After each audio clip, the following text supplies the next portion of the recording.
warahmatullahi wabarakatuh. Perkenalkan, nama saya Retno Sulistiyowati. Saya mahasiswa PPG dalam jabatan 2 LPTK Universitas Kanjuruhan Malang. Saya berasal dari instansi SMA Raudhatul Mustofa. Silakan menyaksikan video PPL 2 saya. Terima kasih.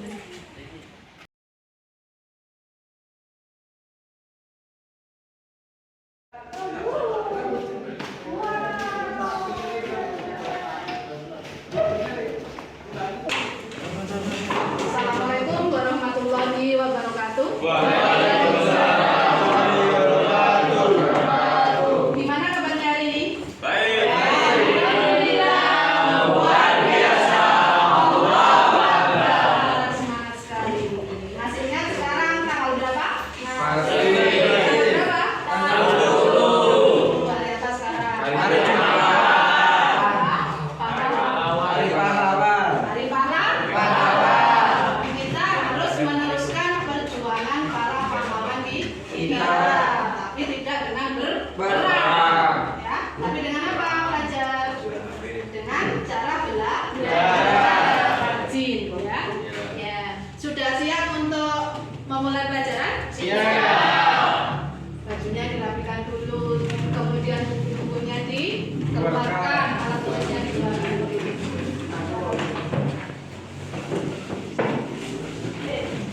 Kalau teman-temannya sudah siap, aminullah, silakan disiapkan untuk berdoa. Duduk siap. Persiapan berdoa. Berdoa dimulai.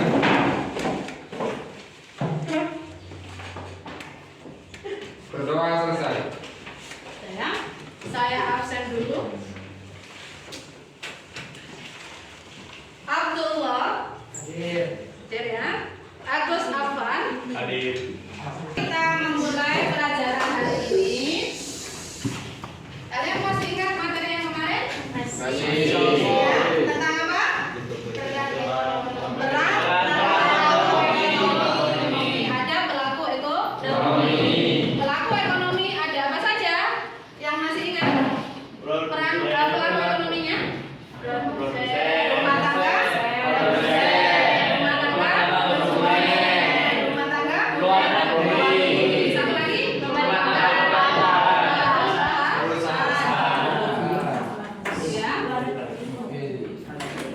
Rumah tangga perusahaan sama dengan rumah tangga produsen. Rumah tangga negara sama dengan rumah tangga pemerintah.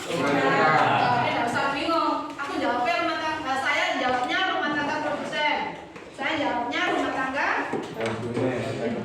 Ya. Kemudian perannya. Peran pelaku ekonomi rumah tangga konsumen. Ada yang masih ingat? Ya, silakan Ima. Mengkonsumsi nilai guna suatu barang atau jasa yang disediakan oleh produsen. Menggunakan barang yang diproduksi oleh produsen. Apalagi? Apalagi?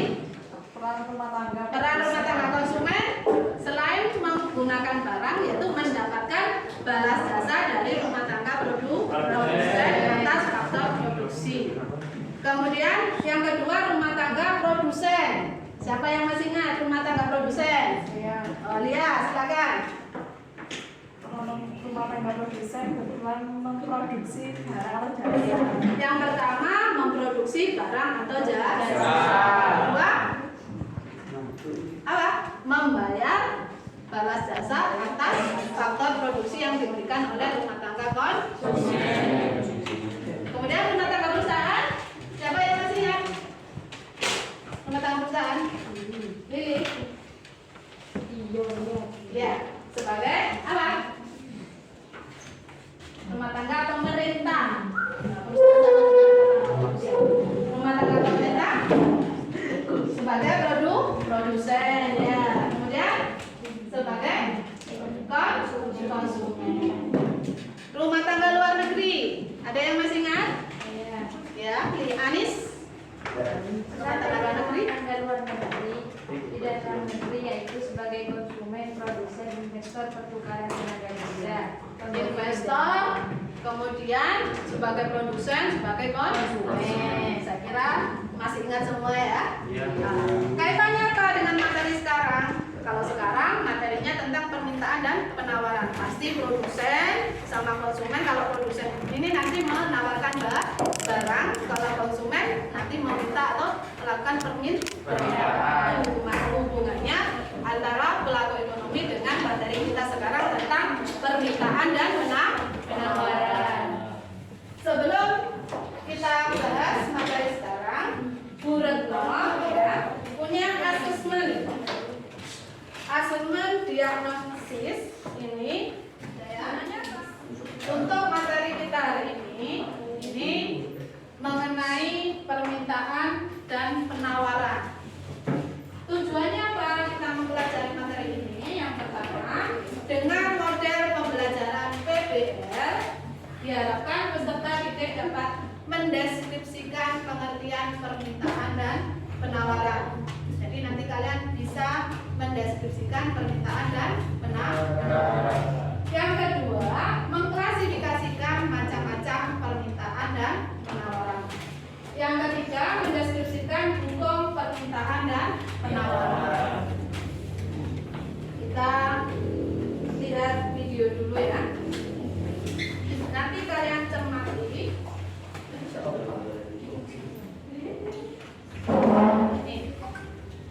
Yang pertama itu permintaan dan penawaran. Sebelum kita lihat studi kasus video, Ibu akan menjelaskan dulu tentang permintaan dan penawaran. Permintaan itu apa?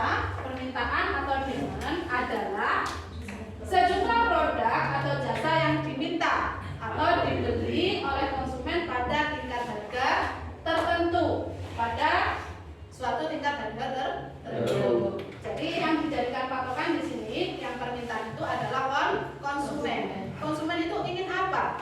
Apa nanti yang akan dibeli? Itu namanya permintaan. Jadi fokus ke konsumen. Kemudian macam-macam permintaan.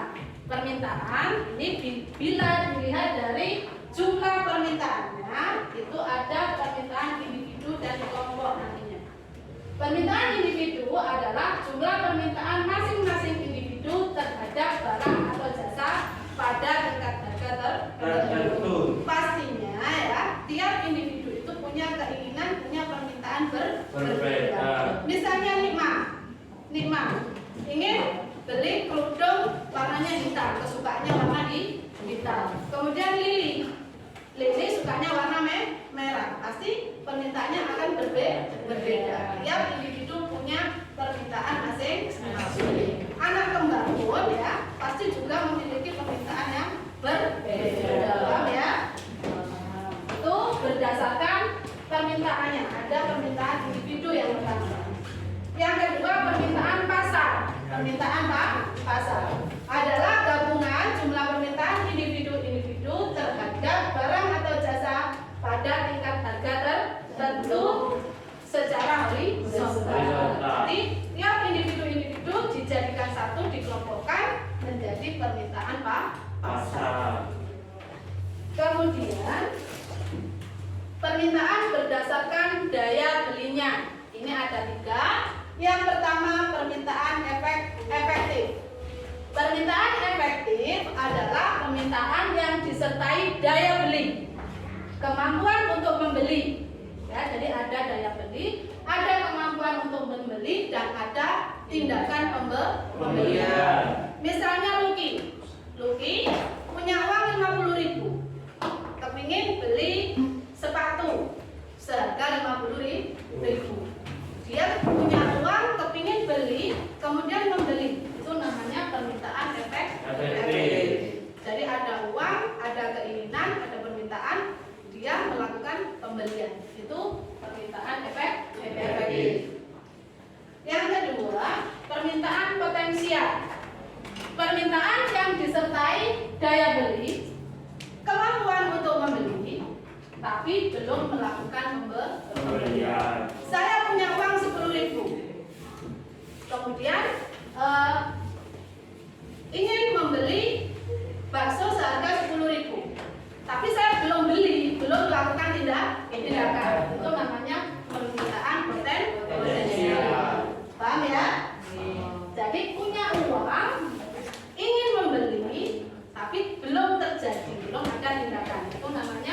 permintaan Potensial.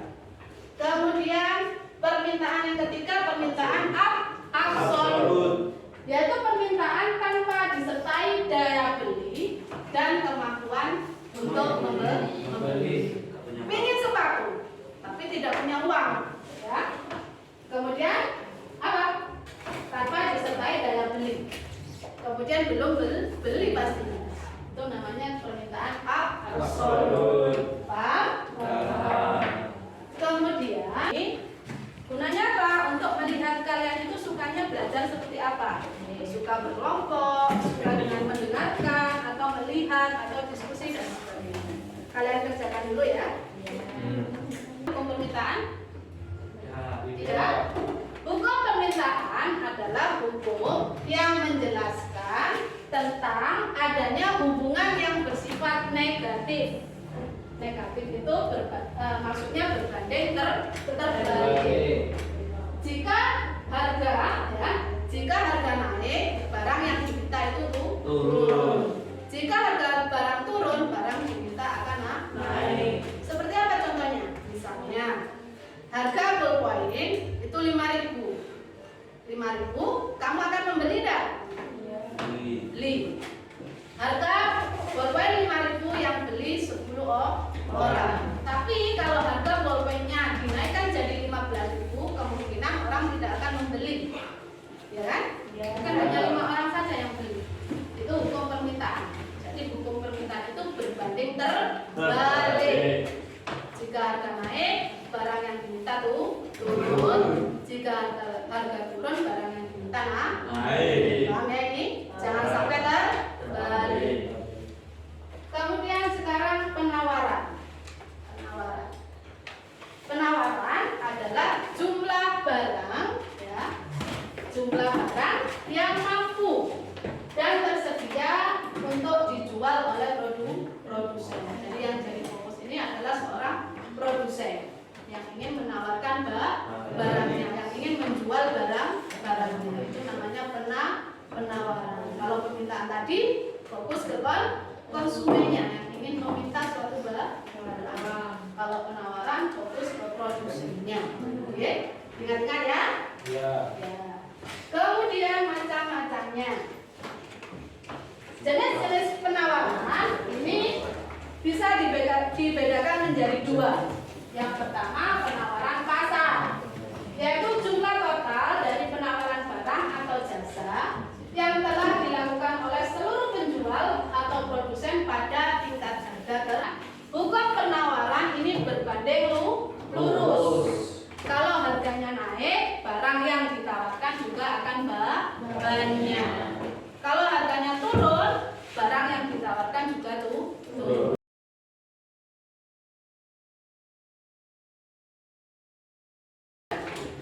Tadi sudah saya jelaskan tentang materinya, ya kan?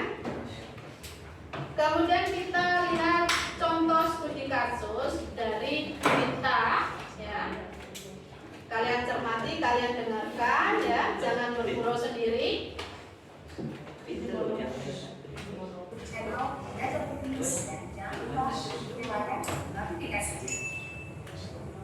Pemirsa pelaku industri minyak makan Indonesia meminta pemerintah untuk mengantisipasi sedini mungkin tingginya permintaan minyak goreng baik dalam negeri maupun dari pasar ekspor.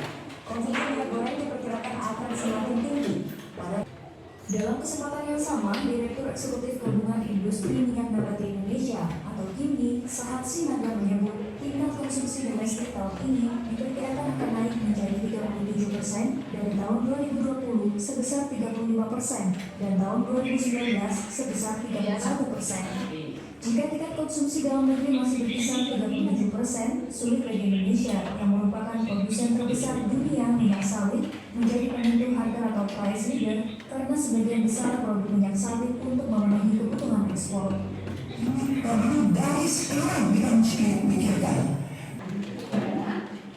Apa yang kalian bisa simpulkan? Silakan angkat tangan. Ya. Pemerintah harus mengantisipasi kenaikan minyak goreng pada bulan Ramadan. Pemerintah harus mengantisipasi permintaan minyak goreng pada waktu awal Ramadan. Kenapa harus diantisipasi? Karena apa? Permintaannya semakin banyak. Iya, pada waktu awal Ramadan dan mendekati hari raya pasti permintaan minyak goreng akan semakin semakin banyak. Kalau tidak diantisipasi harganya akan mahal. Tapi walaupun mahal ini biasanya ya masyarakat pasti akan tetap membeli. Paham ya? Jadi kalian bisa menganalisis sebuah berita. Kalau tadi berita. Nanti kalian akan membahas tentang faktor-faktor produksi, ya.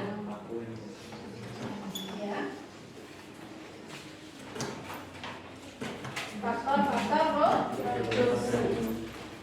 Setelah kalian melihat video tadi, ya, kalian pernah enggak melakukan penjualan? Nah, Pernah? Pernah? Melakukan penjualan? Pernah? Enggak pernah. Pembelian? pernah. Pernah. Pembelian berapa? Apa? Oh, baju, Baju, ya. Terus? sepatu, Melakukan Pembelian. Yang lain pernah melakukan penjualan? iya. Iya? Nah, jualan apa ya? Oh ya, ini biasanya jualan online ya? Jual apa? Baju apa lagi? Kosmetik? Ya, kosmetik. Baju, kalau mau beli baju, beli alat makeup ke Lia ya? Promosi. Ini melakukan pembelian penjualan online. Biasanya kalian kalau melakukan pembelian di mana? Di toko, di online, warung, di pasar. Melakukan jual beli di Shopee, Lazada dan sebagainya. Ya. Itu tempat-tempat untuk melakukan pembelian dan penjualan. Kalau kamu melakukan pembelian berarti apa? Jadi apa? Mempunyai permintaan. Tadi dia jadi produsennya, dia berarti menawarkan barang. Paham ya? Kalau kalian melakukan pembelian, ya sebelum melakukan pembelian, apa yang kalian lakukan? Misalnya saya mau beli barang ke Anwar menjual baju, misalnya saya mau beli, apa yang saya lakukan?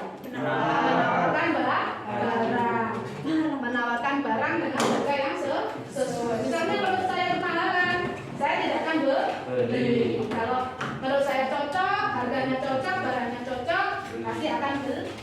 Jadi melakukan tawar melakukan negosiasi. Terus setelah itu melakukan pembelian. Saya lanjutkan ya. Jadi tadi ada permintaan, penawaran, sama hukum permintaan. Kalian sudah paham? Kalau sudah paham, ya, kita akan melakukan diskusi tentang materi faktor-faktor yang mempengaruhi permintaan dan penawaran. Di sini Bu Retno punya kotak, ya. Kotak. Ini kotak keberuntungan. Ya. Saya namai kotak keberuntungan. Di dalamnya ada undian, ya. Undian kelompok. Jadi masing-masing anak mengambil satu undian ini untuk berkumpul dengan kelompoknya. Silakan dari Abdullah. Ambil satu undian dan berkumpul dengan kelompoknya nanti. Ayo, lanjut. Kelompok satu. Kelompok satu aku Kelompok satu di sini ya, kelompok dua di sini, kelompok tiga di sana. Ini aku kelompok satu.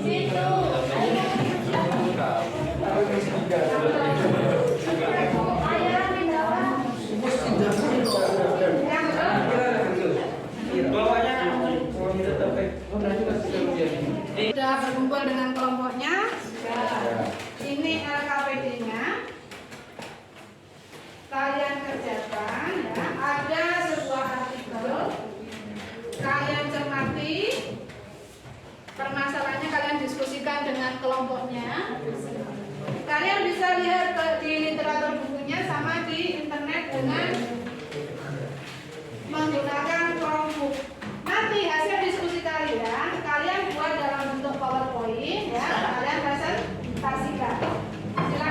Silakan.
Ada pertanyaan? Untuk penilaian ya, tidak hanya dari nilai ujian atau nilai ulangan post-test kalian, tapi pada waktu diskusi ini juga akan dinilai keaktifan kalian, kerja sama kalian.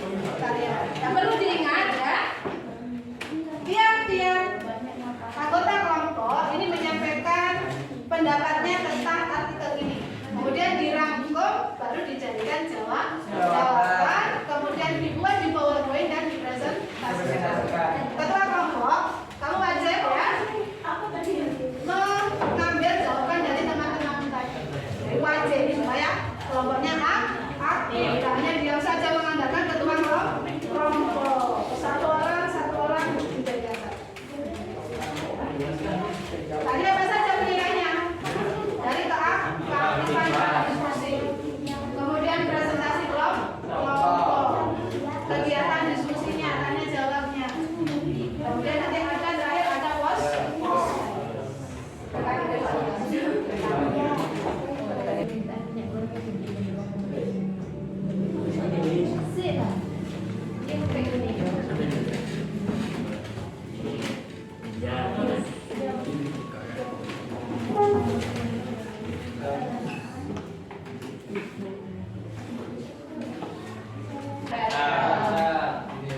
Sekarang kalian kerjakan post test dulu.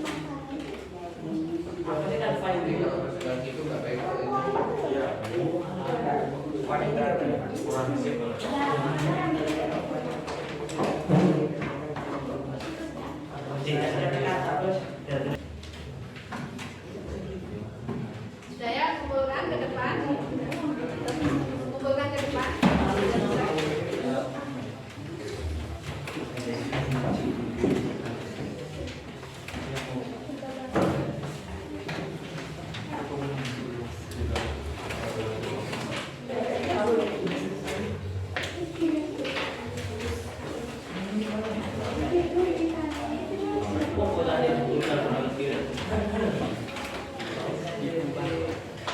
Hasil pembelajaran kita hari ini sudah mau ingin tahu kalian suka nggak belajar ekonomi?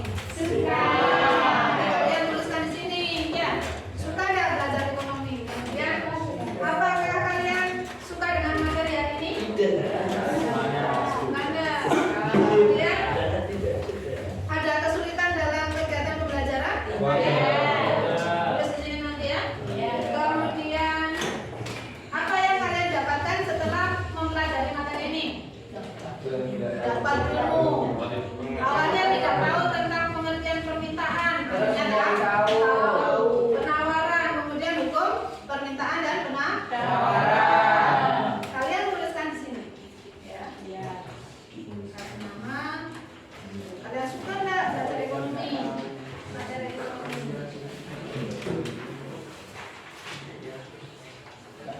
Pelan ke depan.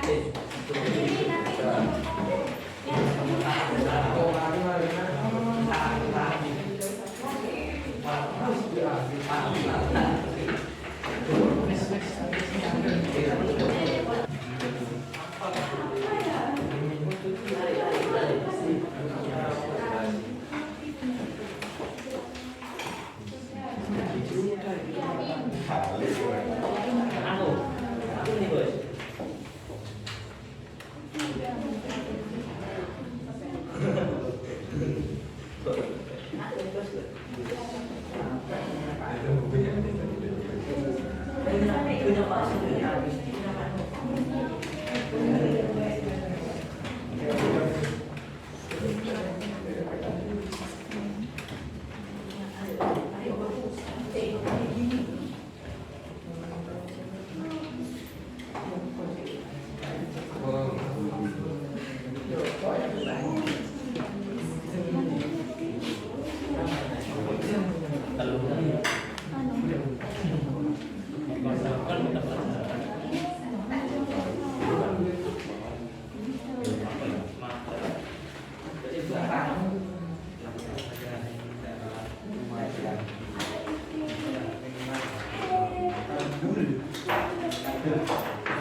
Daya kumpulkan ke depan.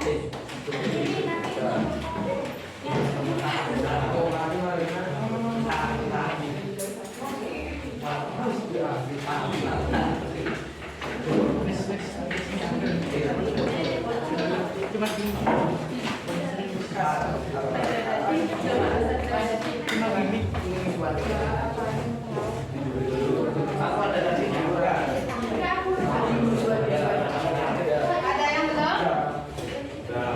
Ini tinggal satu.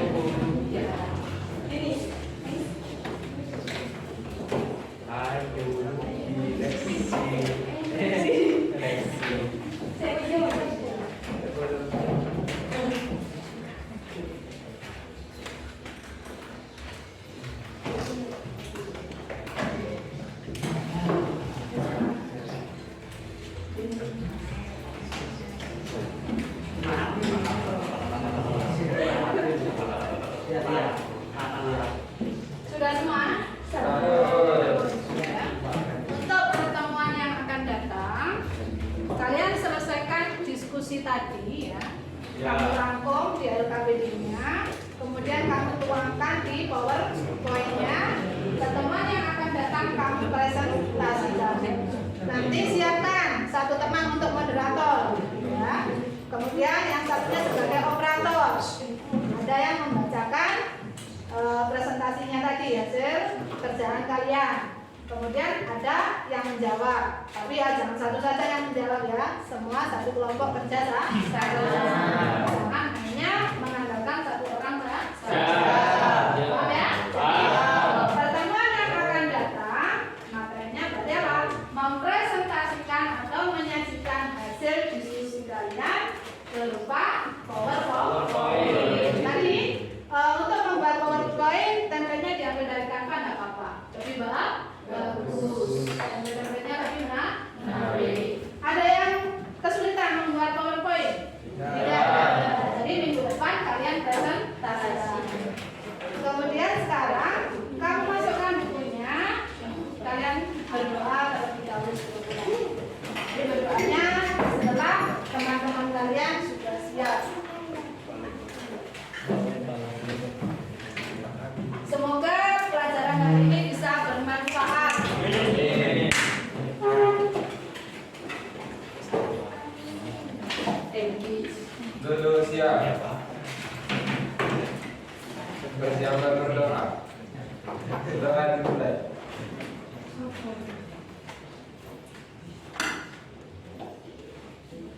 Berdoa bersama.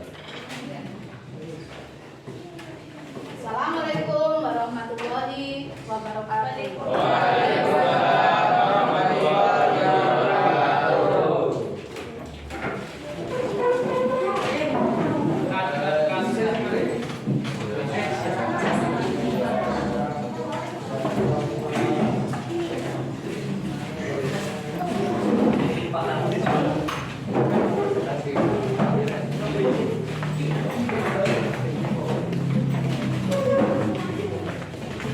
Kita marah di sana.